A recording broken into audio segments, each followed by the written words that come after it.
Subscribe करें और bell दबाएं ताकि कोई खबर रह न जाए।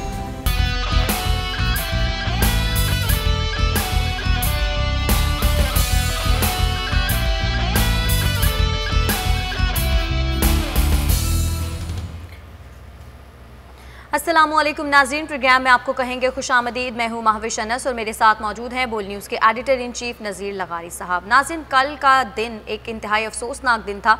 कल रुकने सिंध असम्बली शहनाज अंसारी साहिबा एक कातिलाना हमले में जाँ बहक हो गई। इसके साथ साथ जो नईमुल हक साहब हैं, पाकिस्तान तहरीक इंसाफ के रहनुमा, इमरान खान साहब के बहुत ही करीबी और पुराने दोस्त, वो भी कैंसर के मूजी मर्ज़ की वजह से उनका भी इंतकाल हो गया था। तो कल का जो दिन था वो इंतहाई अफसोसनाक था और हम इस बारे में काफ़ी अफसोस का भी इजहार करें। लगारी साहब, कल जिस तरह से शहनाज अंसारी साहिबा की भी डेथ हुई, फिर नईमुल हक साहब की भी मौत की खबर आई, तो बड़ा दिल एक उदास सा हो गया था। तो आप क्या कहेंगे इस बारे में? बहुत ही कल का दिन वैसे भी बहुत अफसोसनाक था और इसलिए भी कि मेरे जानने वालों में भी 3 हमवात हुई। मेरे साथ एक काम करते हैं, उनके कज़न का इंतकाल हुआ। लेकिन ये बहरहाल वो तो लोगों के इनफरादी वाक़यात होते हैं। दुख सुख ज़िंदगी का साथी है। आप इंसान सुखी होता है, कभी दुखी होता है, कभी उसको गम मिलता है, कभी उसको खुशी मिलती है। लेकिन ये बड़े सानहात थे। शहनाज अंसारी का कत्ल बहुत ही बेदर्दी से हुआ कि जिस तरह से उनकी बहन के शौहर के भतीजे ने जिस तरह उन्हें निशाना बनाया, जिस बेदर्दी से उन्हें कत्ल किया गया। मैंने कल भी ये अर्ज़ कर रहा था कि एक फ्यूडल सोसाइटी के अंदर इंसानी रिश्तों की बुनियाद मिल्कियत पर होती है।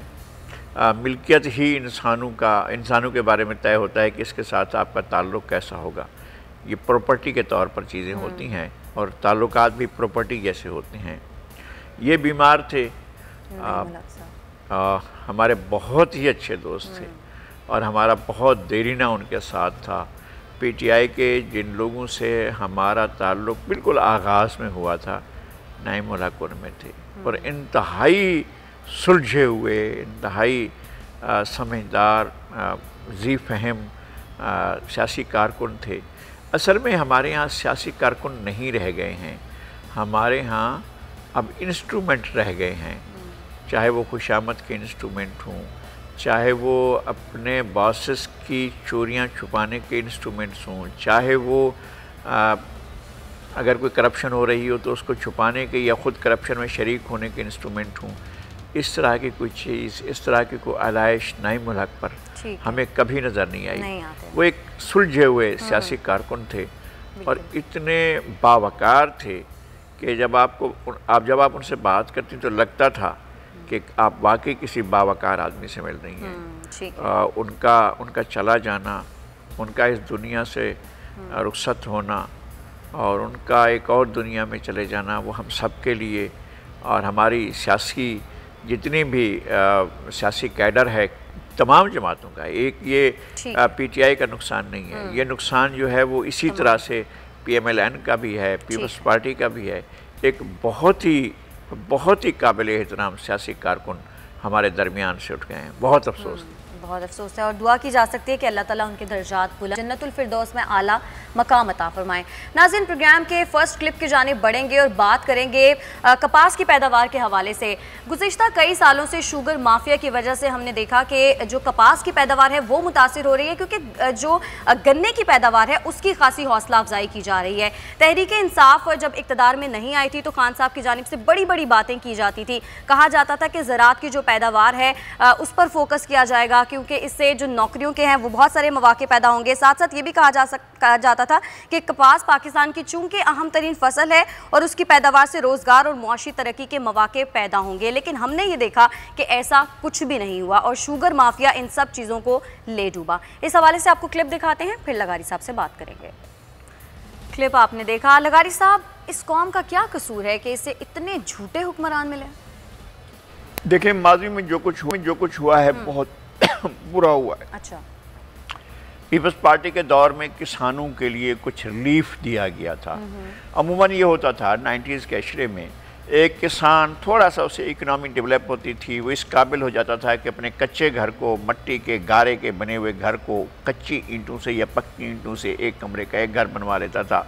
और फिर वो जो उसके पास सवारी के लिए कोई चीज़ नहीं होती थी, वो जो फरसुदा गधे और घोड़ी की सवारी है उसकी बजाय वो एक बाइक ले लिया करता था।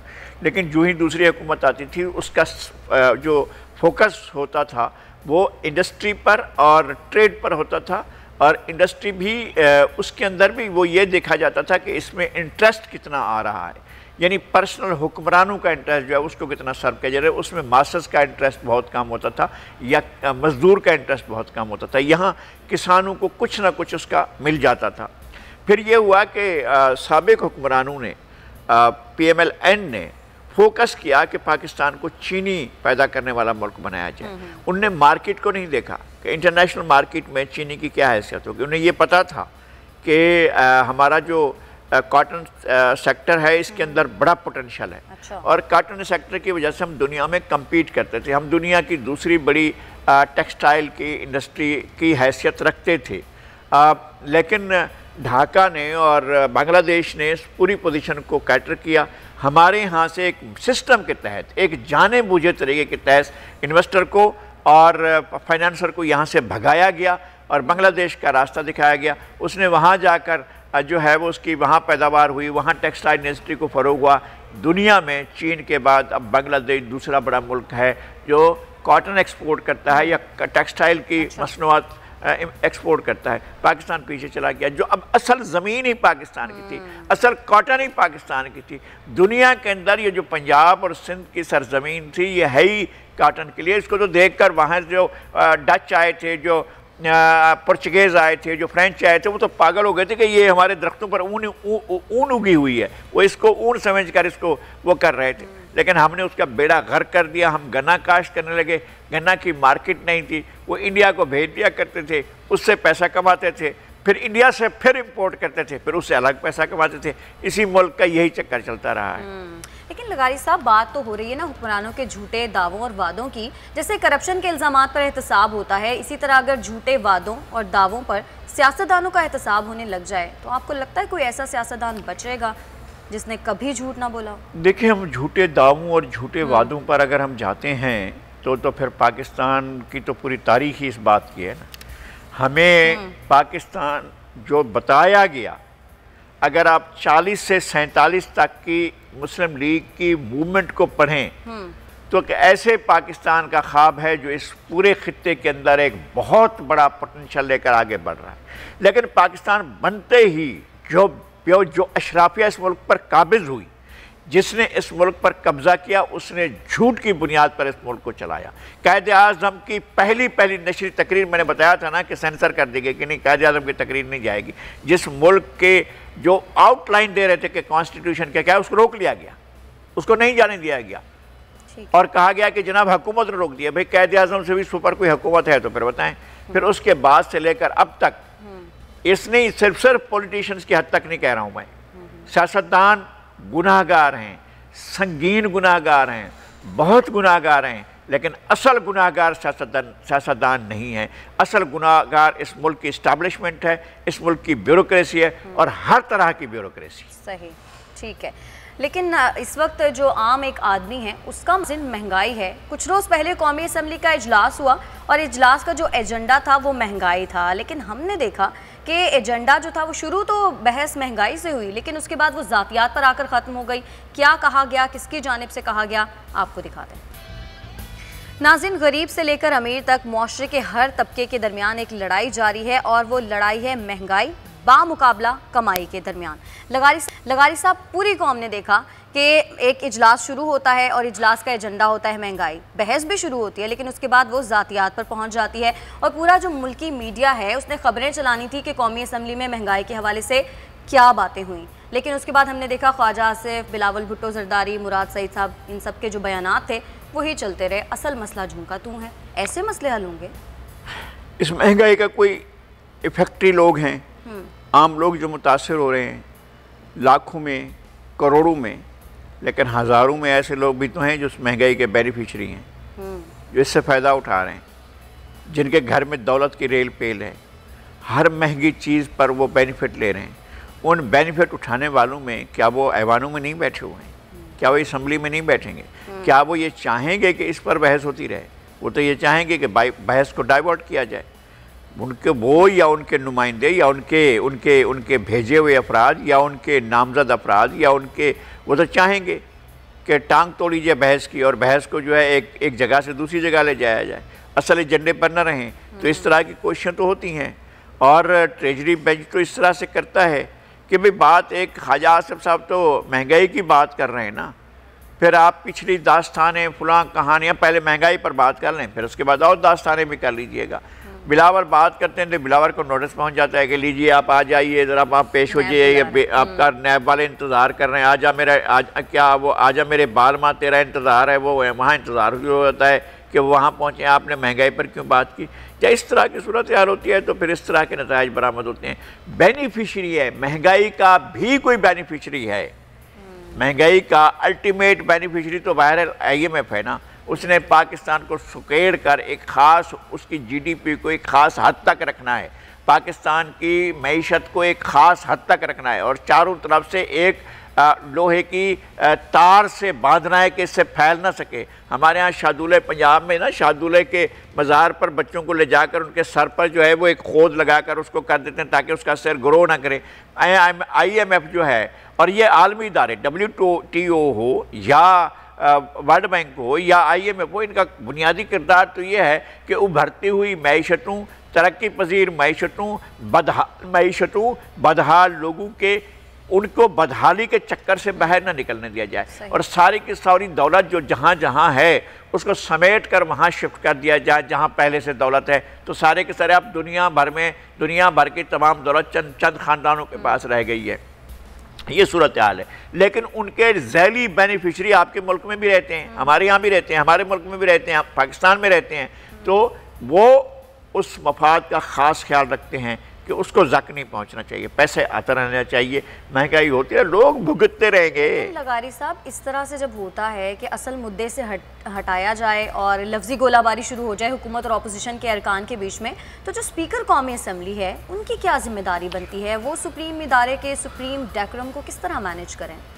एक तो मैं अरसे से देख रहा हूँ, जब मैं TV पर देखता हूँ तो असद कैसर साहब नज़र नहीं आते, तूरी साहब नज़र आते हैं और डिप्टी स्पीकर हाउस को चला रहे होते हैं। ये स्ट्रेटजी है, हिकमत अमली है, तरीक़ाकार है, पॉलिसी है, फरमान है, ये मुझे नहीं मालूम। खैर जो भी होगा, एक ज़माने में भी अयाज सादिक साहब नहीं होते थे, वो मुर्तज़ा जावेद अब्बासी साहब बैठे होते थे, वो चला रहे होते थे ऐवान को। ये भी तरीका होता है कि किस तरह से ऐवान को चलाना है। लेकिन बहरहाल जो भी चेयरिंग पर्सन हो, जो भी ऐवान में बैठा हो, मेरे दिल में तो उसका बहुत बड़ा एहतराम है। जो भी शख्स स्पीकर की कुर्सी पर बैठा है, मैं उसे अवाम के नुमाइंदों के सरबराह के तौर पर, रहनुमा के तौर पर और कस्टोडियन ऑफ द मास्टर्स और custodian of the institution of the masters के तौर पर लेता हूँ। उन्हें कम अज़ कम मास्टर्स का ज़रूर ख्याल करना चाहिए, आम आदमी के दुखों का, गमों का, मजबूरियों का, महजूरियों का और उनके बीमारियों का, उनके आज़ारियों का, इन चीज़ों का तो ख्याल रखना चाहिए। एक आम आदमी जिसने किसी आस में आपको वोट दिया था, उसको ये अफसोस तो कभी नहीं रहना चाहिए कि आपने उनके साथ बिट्रे किया। ऐसा नहीं होना चाहिए। बिल्कुल। फवाद चौधरी साहब की भी लेते हैं। फवाद चौधरी साहब हैं तो तहरीक इंसाफ में, लेकिन हमने देखा है कि जब से उनसे इत्तलात व नशरियात की वजारत ली गई है उसके बाद से अब वो पीपल्स पार्टी की तारीफें कर रहे हैं। ये मामला क्या है, क्लिप दिखाते हैं। फवाद चौधरी साहब ने क्या कहा वो तो आपने सुना। लगारी साहब, वजारत इत्तलात व नशरियात से जब से हटाया गया है फवाद चौधरी साहब को, हमने देखा कि वो तहरीक इंसाफ के वुज़रा और उनकी पॉलिसियों पर तनकीद करते नजर आते हैं और अब हमने देखा वो पीपल्स पार्टी की तारीफ़ें कर रहे हैं, साबिक सदर आसिफ अली जरदारी साहब की कर रहे हैं। कहीं ऐसा तो नहीं कि वो तहरीक इंसाफ से रख्ते सफ़र बांध रहे हों? रख्ते सफ़र बांधने का तो मुझे अंदाज़ा भी नहीं है कि वो रख्त सफ़र बांधेंगे या कहीं चले जाएंगे, लेकिन कभी कभी आदमी पर कहीं ना कहीं कुछ इस बात का एहसास तो होता है कि मेरा जो बयानिया था पहले वाला गलत था, अब मेरा बयानिया जो है उसको दुरुस्त होना चाहिए, नंबर एक। और नंबर दो ये कि कोई चीज़ें वाकई ऐसी होती हैं जो उन्होंने बताया है कि जो मुआहदा किया था जरदारी साहब ने ईरान के साथ, और गैस पाइपलाइन जो है वो बिछकर ईरान की सरहद तक आ गई थी और हमने आगे बिछा ली थी। नवाज़ शरीफ हुकूमत ने, मैंने ख़ुद उनसे सवाल किया था, उनने एक दफ़ा बहुत मेहरबानी की थी, हमें काबीना के इजलास में बुलाया था, तो काबीना के इजलास में मैंने ख़ुद उनसे अर्ज़ की थी, जनाब वज़ीर आज़म आप ये तो बताएं कि जब वहाँ तक पहुँच चुकी है पाइपलाइन, अब आगे कौन सा मसला है, हम तो गैस में खुद कफ़ील हो सकते हैं। तो उन्होंने बात की जवाब देने के लिए शाहिद खाकान अब्बासी साहब को, तो शाहिद खाकान अब्बासी साहब ने फरमाया कि देखें जी पाबंदियाँ हैं और अमेरिका जो है उस पर सैंक्शन लगाए हुए है और हम इन मुश्किलात में पड़ जाएंगे, मुसीबतों में पड़ जाएंगे। तो मैंने उनसे अर्ज़ किया था कि भाई क्या मसाइब और मुश्किलात ये दुनिया के दूसरे मुल्कों के लिए नहीं है। फ्रांस उनके साथ डीलिंग कर रहा है, जर्मनी कर रहा है, जापान कर रहा है, चीन कर रहा है, इंडिया कर रहा है। इंडिया का और पाकिस्तान का जो फ़र्क है ईरान के साथ ट्रेड का, वो 15 गुना ज़्यादा है। ईरान के साथ हम 1 अरब भी नहीं करते हैं, आधे अरब के करीब करते हैं, वो 15 अरब का वॉल्यूम है उसका, ईरान का और इंडिया का। तो हमें अपने मफाद में देखना चाहिए। हमारे यहाँ हुकूमतें अपना मफाद नहीं देखती, रियासत का मफाद नहीं देखती, मुमलिकत का मफाद नहीं देखती, कौम का मफाद नहीं देखती, अवाम का मफाद नहीं देखती हैं, वो शख्सियात का मफाद देखती हैं। और इसमें कोई शक नहीं है हमारे हुक्मरानों ने बसा औकात इस मुल्क को मुल्क के तौर पर नहीं, अपने धंधे के तौर पर, अपने कारोबार के तौर पर चलाया। लेकिन लगाई साहब, आपको नहीं लगता कि वफाकी वज़ीर साइंस और टेक्नोलॉजी को हुकूमत और अपोजिशन की साइंस समझ आ गई है, इस वजह से वो आसिफ अली ज़रदारी साहब को सपोर्ट कर रहे हैं? एक होता है हमारे यहाँ फ़ारसी में कहलाता है गुर्गे 12 दीदा। इसका क्या मतलब? इसका मतलब होता है कि एक जानदार है जिसको पहले से पता चल जाती है, मौसम से, हवा से, फिजा से। वैसे नहीं होता है, कोई अलामत नहीं होती, ना बादल होते हैं, ना कहीं ऐसे बादल जैसी कोई अलामत होती है, लेकिन वो सूंघ कर देखता है भाई इतनी देर में बारिश होने वाली है। पहले उसको पता होता है कि बारिश को वो देख लेता है, गुर्गे 12 दीदा होता है कि बारिश उसको कहीं ना कहीं से नज़र आ रही है। हो सकता है कि इन्हें भी कोई ना कोई बारिश की पेशीन गोई हो गई हो और वो देख रहे हों कि किस तरह से बारिश होती है और बारिश जो है वो किस किस को सैलाब की शक्ल में ले जाती है और कौन कौन से लोग बच जाते हैं। हो सकता है कि इस तरह की वो चीज़, यानी ऐसा नहीं है कि वो पीपल्स पार्टी में जाना चाह रहे हैं, रहेंगे वो तहरीक इंसाफ में। मैं क्यों ऐसा कहूँ, मुझे कैसे ऐसे मालूम होगा? मैं तो फरिश्ता तो नहीं हूँ ना, मुझे इस तरह की कोई पेशबंदी कर सकता हूँ। बिल्कुल, बहरहाल वो तब्दील करते रहे, 4-5 पोजीशन तो हमारे सामने तब्दील की हों। बिल्कुल ऐसा ही है। यहाँ पर वक्त हुआ एक ब्रेक का, हमारे साथ रहिए।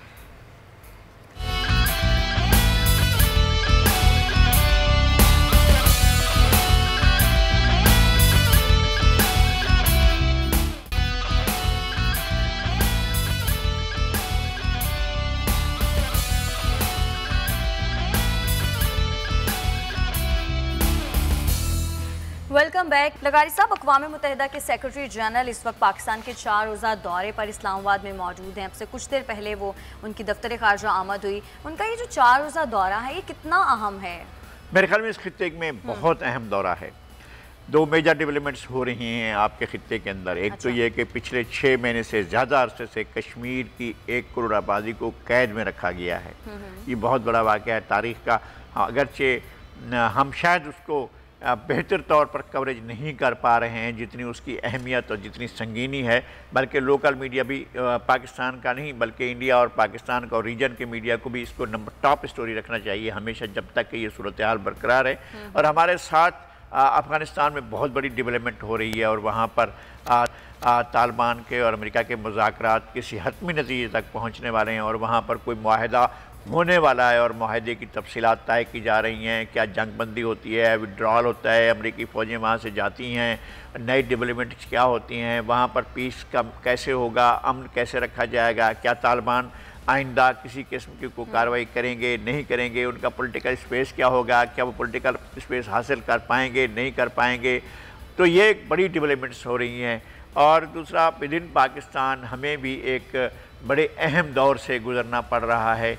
जो हालात ने चारों तरफ से ऐसी चीज़ें पैदा की हैं, उनमें से हमें भी उस सूरत हाल में से गुज़रना पड़ रहा है। हम एक कमज़ोर मईशत के साथ खड़े हैं, हम कमज़ोर, बेहतरीन दुनिया की बेहतरीन एक माला माल वसाइल से एक कौम जो है, एक ऐसा मुल्क जिसमें बेपनाह मसाइल हैं, वो मुल्क अपने हुस्न, इस हुस्न के बावजूद बहुत ही तंग दस्ती, गुर्बत और अफलास का शिकार है। एक ये सूरत हाल है। अब मेरे ख्याल में ये जो माजी के सेक्रेटरी जनरल रहे हैं, डैग हैमरशोल्ड से लेकर फिर वो थान और फिर उसके बाद गेस्काल देस्तान, फिर उसके बाद बुतरस गाली और मुख्तलिफ और पेरिस डिक्वार कोफी अनान, और जिस तरह से ये पूरे का पूरा दौर आया है, मुझे एंटोनियो गुतेरेस जो हैं वो दुनिया के बड़े एक अहम आदमी लगते हैं, एक बड़े लीजेंड लगते हैं। और उन्होंने जिस तरह से पुर्तगाल को बड़े क्राइसिस से निकाला था और एक बड़े मुल्क के तौर पर उसको, चूँकि वो हमेशा उसका माजी भी बहुत बड़ा था और वो बहुत शदीद किस्म के मसाइल का शिकार हुआ था, इन्होंने उस वक्त जब वज़ीर आज़म थे तो पुर्तगाल के मसाइल को भी हल किया था। और उनका विज़न इंटरनेशनल है, वो एक ऐसा किसी महदूद दायरे में नहीं है, वो किसी मुल्क के, रियासत के, इलाके के, रीजन के, कॉन्टिनेंट के नहीं, वो इंटर कॉन्टिनेंटल आदमी हैं। वो इस तरह के आदमी हैं जो बैनुल बरआज़मी उनका नुक्ता नज़र है और उतना ही वैसे सोचते हैं। तो मैं ये समझता हूँ कि उनका दौरा इंतहाई अहमियत का हामिल है और उससे पाकिस्तान फ़ायदा उठा सकता है। देखें, अक़वाम मुत्तहिदा के बहुत से इदारे काम करते हैं, हाई कमीशन फॉर रिफ्यूजीज़ है वो काम करता है, हमारे यहाँ कल्चर का और सकाफ़त का एक इदारा है बैनुल-अक़वामी यूनेस्को, वो यहाँ काम करता है, यूनिसेफ यहाँ पर काम करता है, WTO यहाँ पर काम करता है, और वो जो है वर्ल्ड हेल्थ ऑर्गेनाइजेशन काम करती है, ILO यहाँ काम करता है। तो हमें अपने लोगों के मफाद के लिए, वो बड़े जो लोग हैं, बड़े ममालिक हैं, बड़ी मईशतें हैं, उनके मफादात को नहीं देखना है। हमसे तो ऐसे भी कवानीन मंजूर कराए गए जो अल्टीमेट बेनिफिट करते हैं उनको, बड़ी मईशतों को और बड़े ममालिक को, सरमायादार ममालिक को, उनको बेनिफिट करते हैं। हम अपने यहाँ जो है अपने लोगों का, अपनी हमारे जिस तरह से ट्रेड यूनियन ख़त्म की गई, उसके साथ ही अगर ट्रेड यूनियन ख़त्म करने के साथ आपकी PIA की, आपकी रेलवे की, आपकी स्टील मिल की हालत बेहतर हो जाती तो हम समझते हैं यार आपने कम अज़ कम एक मुसीबत से जान छोड़ी। अब लगता है कि वही एक डिटरेंट था जो चीज़ों को ठीक रखता था। यूनियन होती तो ये सारी चीज़ें ख़राब ना होती, सारी चीज़ों में मैच ना आता, इन चीज़ों ने ख़राब किया है। अब दोबारा वापसी होनी चाहिए। वो ख़ुद इस तरह के आदमी हैं, वो इस पर बिलीव करते हैं कि वर्कर पर एतमाद होना चाहिए, मज़दूर पर एतमाद होना चाहिए और मज़दूर को स्पेस मिलना चाहिए। मेरे ख्याल में वो इस तरफ जाएंगे और हमारे लिए हो सकता है कि कोई बेहतरी की राह निकले। ठीक है, हमें यहाँ पे ब्रेक की जाने बढ़ना है और नाज़रीन ब्रेक से जाएंगे तो भारतीय वज़ीर आज़म नरेंद्र मोदी के हवाले से बात करेंगे जो कि अपनी ढिठाई पर अब तक बरकरार हैं, कश्मीर से मुतालिक आर्टिकल 370 के फैसले पर कायम हैं। साथ रहिएगा।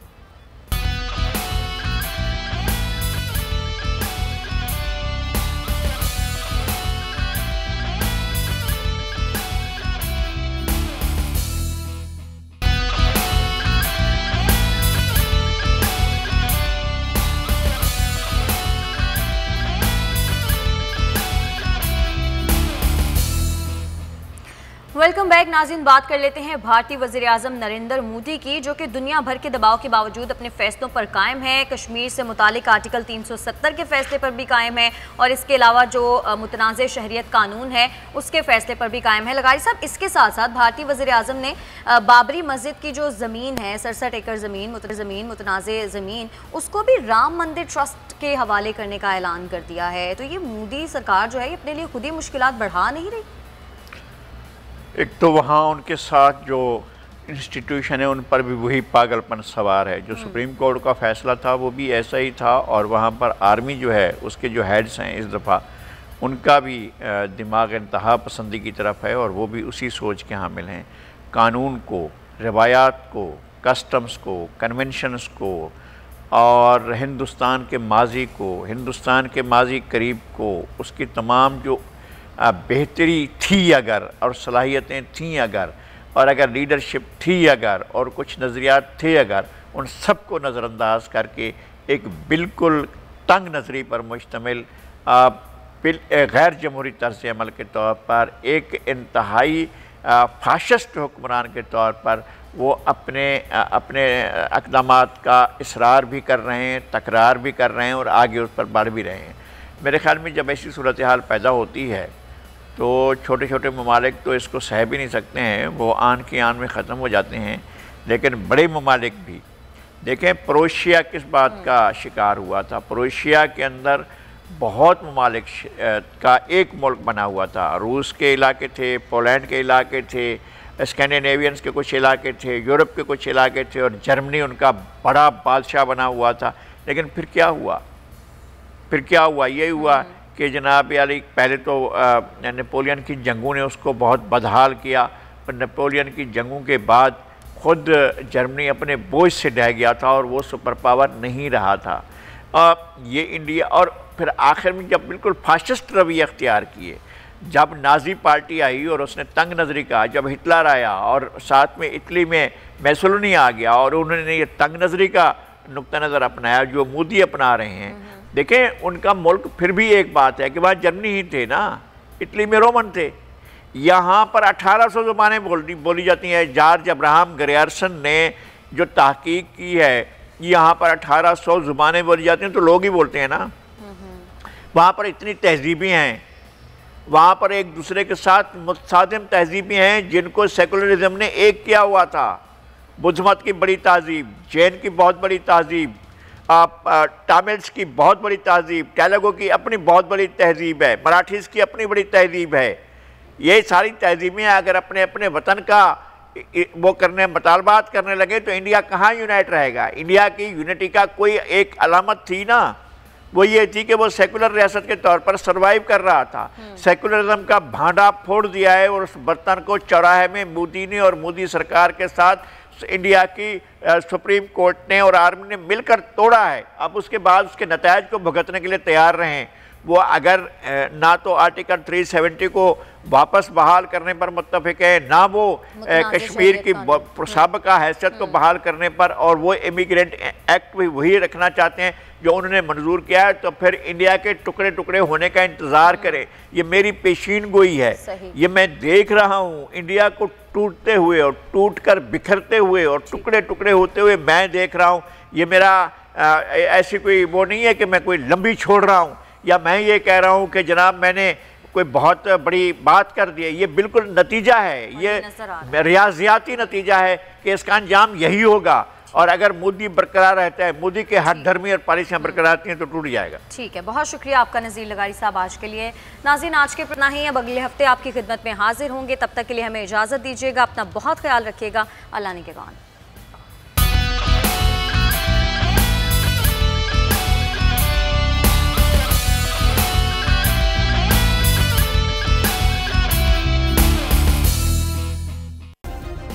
सब्सक्राइब करें और बेल दबाएं ताकि कोई खबर रह न जाए।